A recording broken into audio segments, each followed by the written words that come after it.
Hello student, in this video we will discuss on the topic that is the choice of the solvent. Okay, so let's see the choice of the solvent in the green chemistry. Most of the common solvents generally used cause several hazards.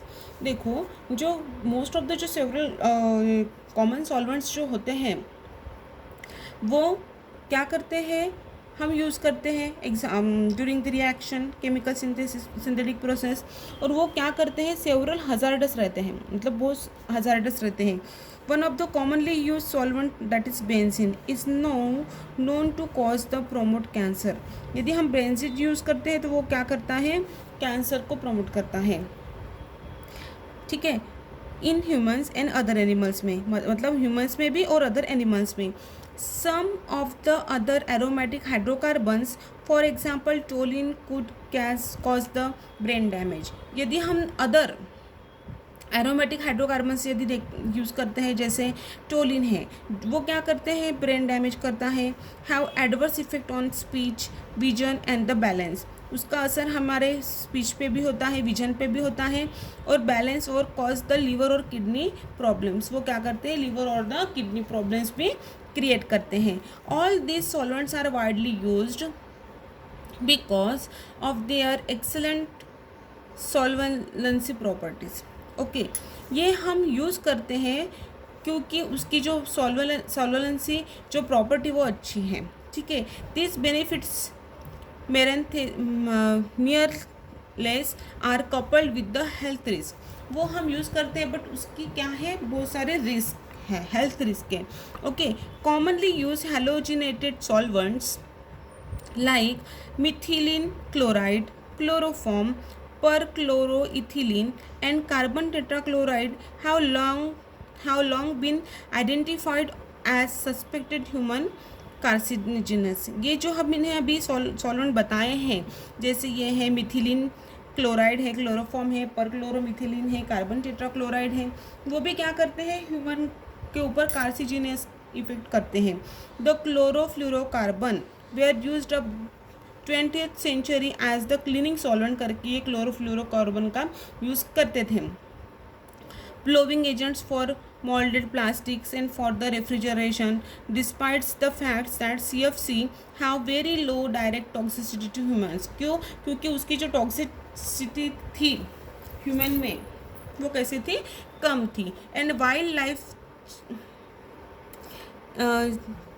Ching non inflammable and non explosive that have low accidental potential. और उसका जो accidental potential था वो कैसे था, लो था. The single effect of the CFC in the causing deflection of the ozone layer is the sufficient resonance for not being them.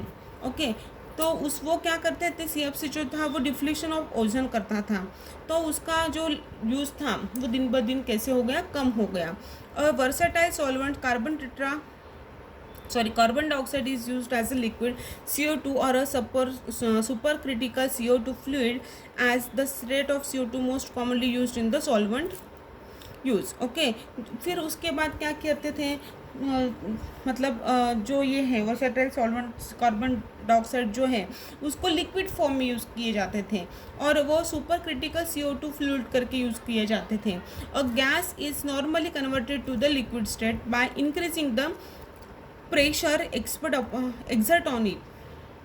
मतलब जो गैस था कौन सा, कार्बन डाइऑक्साइड, उसके ऊपर उसको लिक्विड स्टेट में कन्वर्ट करके उसके ऊपर कुछ ना कुछ प्रेशर क्या करते थे, एक्सर्ट करते थे, और उसका फिर कन्वर्शन गैस का काय में होता था, लिक्विड में, और फिर वो यूज़ किए जाते थे. How ever if the substance is placed at the temperature above the